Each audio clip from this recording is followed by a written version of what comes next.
Mulai, kamera ready, sound ready, 3, 2, 1, action. Halo teman-teman, perkenalkan kami mahasiswa Universitas Nias Raya, Fakultas Ekonomi dan Bisnis, Program Studi Manajemen. Kami dari kelompok 8 dengan topik kepemimpinan terhadap corporate culture. Sebelum kami membahas materi kami, izinkan kami memperkenalkan diri kami.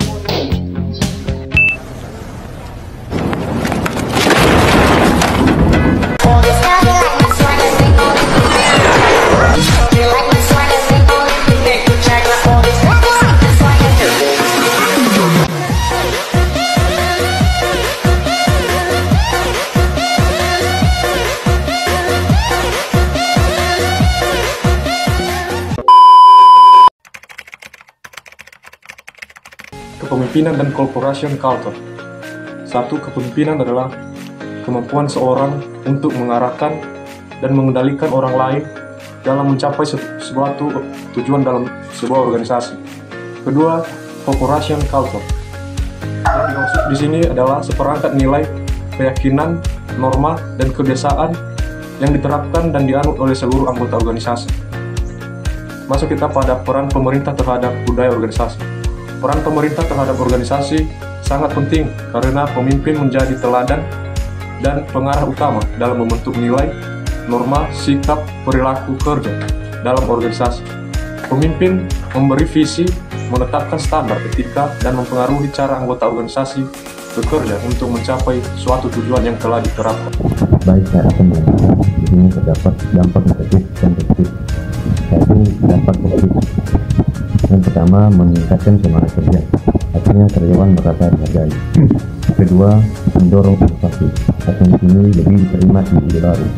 Ketiga, komunikasi terbuka dan jujur, itu membuat kerjasama tim lebih efektif dan efisien. Keempat, kerjasama tim yang kuat, itu terbentuk karena adanya saling percaya.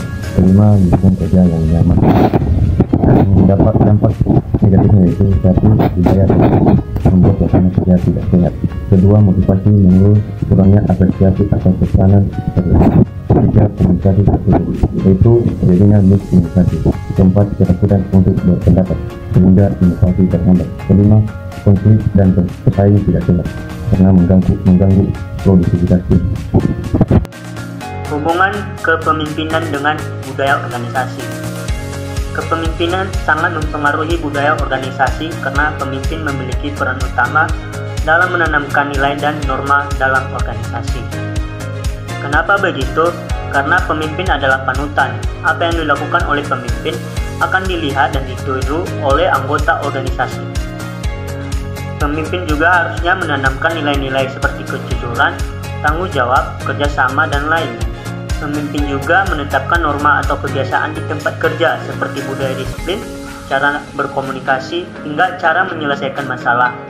Contoh nyata, misalnya di sebuah kantor, jika pemimpinnya selalu datang tepat waktu, menghargai pendapat orang lain, dan memberikan contoh kerja keras, maka seluruh tim juga akan terdorong untuk melakukan hal yang sama.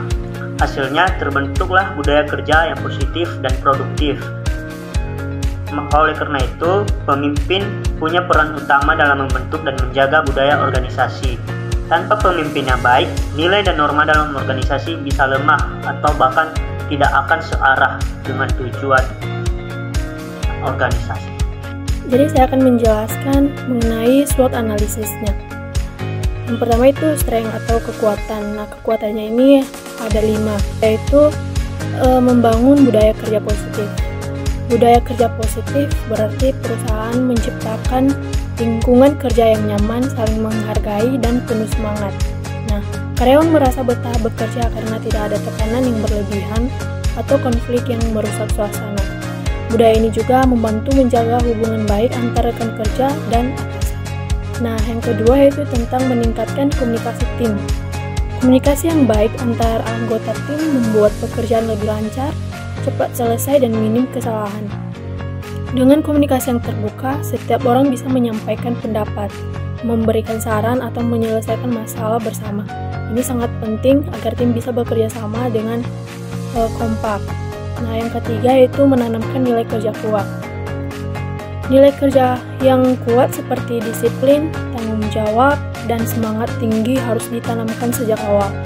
Jadi perusahaan yang berhasil menanamkan nilai ini akan memiliki karyawan yang berdedikasi dan mampu bekerja secara maksimal tanpa harus diawasi terus-menerus. Nah, yang keempat, mendorong partisipasi karyawan. Perusahaan yang baik akan melibatkan karyawannya dalam berbagai keputusan atau kegiatan. Karyawan tidak hanya disuruh, tetapi juga diberi kesempatan untuk berpendapat dan menyampaikan ide dan ikut terlibat aktif dalam perkembangan suatu perusahaan. Nah, yang kelima, selaras dengan visi perusahaan. Kekuatan perusahaan juga terlihat dari seberapa paham dan pedulinya karyawan terhadap visi dan tujuan besar perusahaan. Jika karyawan tahu dan percaya dengan visi perusahaan, mereka akan bekerja lebih semangat dan merasa bagian penting dari pencapaian tersebut. Selanjutnya tentang weakness atau kelemahannya. Kelemahannya terdapat 5. Yang pertama, pemimpin tidak konsisten.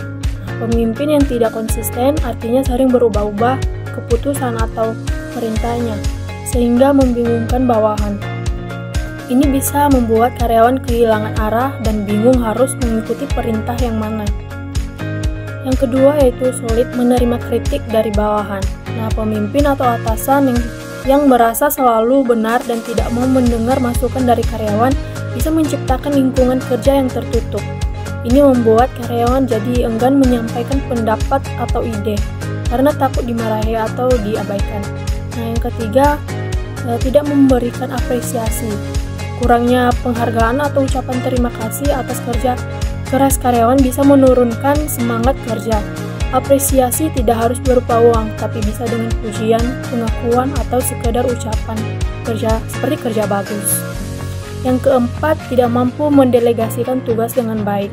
Mendelegasikan tugas artinya bisa membagi pekerjaan dengan tepat kepada orang yang sesuai. Jika tidak bisa melakukan ini, pimpinan akan kewalahan sendiri dan tim jadi tidak berkembang. Yang kelima, kurang perhatian pada pengembangan karyawan. Perusahaan yang tidak peduli pada pelatihan, peningkatan keterampilan atau jenjang karir karyawan akan kesulitan berkembang karena karyawan yang bisa merasa bosan, tidak berkembang, dan akhirnya memilih pindah pekerjaan. Ini atau peluangnya. Nah, peluangnya juga terdapat 5. Yang pertama, adanya teknologi baru. Kemajuan teknologi bisa menjadi peluang besar bagi perusahaan untuk meningkatkan efisiensi kerja, pelayanan, dan kualitas produk. Nah, teknologi baru juga bisa membuat perusahaan berinovasi dan bersaing lebih baik. Nah, yang kedua, pasar yang semakin luas. Perkembangan zaman dan gaya hidup masyarakat membuka pasar baru yang bisa dimanfaatkan. Jika perusahaan bisa membaca tren, mereka bisa memperluas jangkauan produk atau jasa. Yang ketiga, kerjasama dengan pihak luar. Perusahaan bisa membentuk kemitraan dengan perusahaan lain, komunitas, atau lembaga pendidikan untuk memperkuat jaringan dan memperluas jangkauan bisnis. Yang keempat, tingginya kebutuhan masyarakat akan produk atau jasa. Jika produk atau jasa yang ditawarkan sesuai dengan kebutuhan masyarakat, itu adalah peluang besar untuk meningkatkan penjualan dan pertumbuhan perusahaan. Yang kelima, tentang dukungan dari pemerintah atau regulasi yang mendukung. Adanya kebijakan pemerintah yang mendukung sektor usaha tertentu bisa jadi peluang. Dukungan ini bisa berupa insentif, pelatihan gratis, atau kemudahan perizinan. Selanjutnya tentang threats atau ancaman. Ancaman adalah faktor eksternal dari luar organisasi yang dapat menghambat kinerja, mengganggu stabilitas, atau menurunkan daya saing perusahaan. Nah, terdapat 5 ancamannya, yaitu yang pertama, tekanan pasar. Pemimpin abaikan budaya. Tekanan untuk bersaing di pasar bisa membuat pimpinan hanya fokus pada target keuntungan dan mengabaikan budaya kerja yang sehat di dalam perusahaan. Contohnya, karena target penjualan menurun, pimpinan hanya fokus pada hasil dan tidak peduli apakah cara yang digunakan karyawan sudah sesuai dengan nilai perusahaan atau tidak. Yang kedua, pemimpin baru tidak cocok dengan budaya lama. Jika pemimpin baru membawa gaya kepemimpinan yang bertolak belakang dengan budaya perusahaan yang sudah ada, hal ini bisa menimbulkan konflik, kebingungan, dan penurunan semangat kerja tim.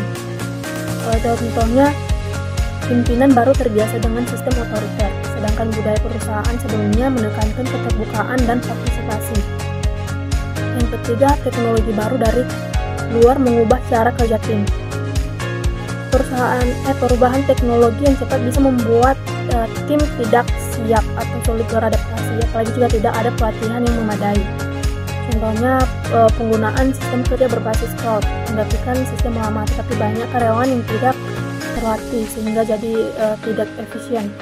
Yang keempat, budaya kompetitor lebih menarik bagi karyawan. Perusahaan pesaing mungkin memiliki budaya kerja yang lebih terbuka, fleksibel, atau menghargai karyawan lebih baik, sehingga bisa menarik karyawan terbaik dari perusahaan sendiri. Contohnya, perusahaan pesaing menawarkan jam kerja fleksibel dan lingkungan kerja yang suportif, sehingga beberapa karyawan mulai tertarik untuk pindah. Yang kelima, tren kepemimpinan modern yang tidak diikuti.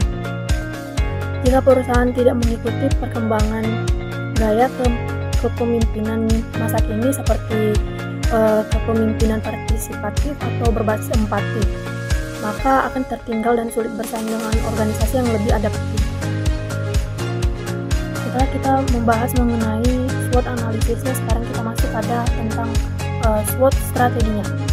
Yang pertama itu strength opportunity. Organisasi dapat memanfaatkan budaya kerja yang positif dan komunikasi tim yang kuat untuk mendukung peluang seperti kolaborasi, transparansi kerja, dan perkembangan teknologi. Nilai kerja yang kuat dan partisipasi karyawan juga menjadi modal penting untuk mendorong inovasi sehingga perusahaan mampu mengikuti tren dan memperkuat nilai-nilai yang sejalan dengan visi perusahaan tersebut.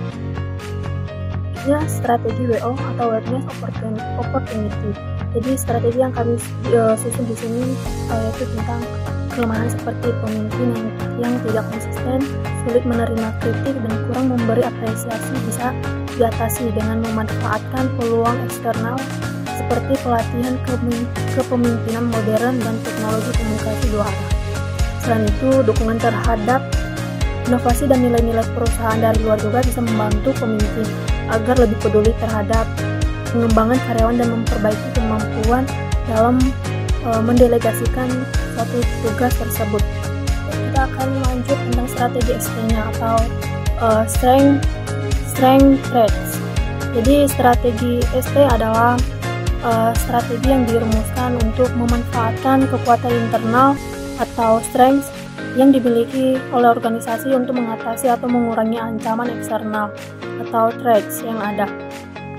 Jadi strategi ST-nya di sini yaitu kekuatan internal seperti budaya kerja positif, nilai kerja yang kuat, dan komunikasi yang baik bisa menjadi benteng untuk menghadapi ancaman dari luar.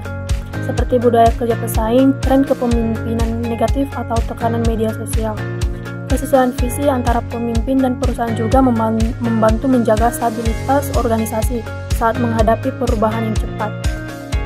Saat menghadapi perubahan lingkungan yang cepat. Weakness traits ini adalah strategi yang bertujuan untuk meminimalkan kelemahan internal dan menghindari ancaman eksternal. Ini adalah strategi defensif yang digunakan ketika suatu organisasi menghadapi suatu situasi yang rentan baik karena kelemahan internal maupun ancaman eksternal. Nah, strategi WT di sini yaitu untuk menghindari dampak negatif dari kelemahan internal dan ancaman eksternal, organisasi perlu membenahi konsistensi kepemimpinan, meningkatkan keterbukaan terhadap kritik, dan memperhatikan kesejahteraan serta pengembangan karyawan. Hal ini penting agar organisasi tetap bertahan meskipun dihadapkan pada persaingan budaya kerja yang lebih menarik atau tekanan dari perubahan global. Demikianlah presentasi kami. Jangan lupa like, komen, dan subscribe ya guys ya. Audio Jungle.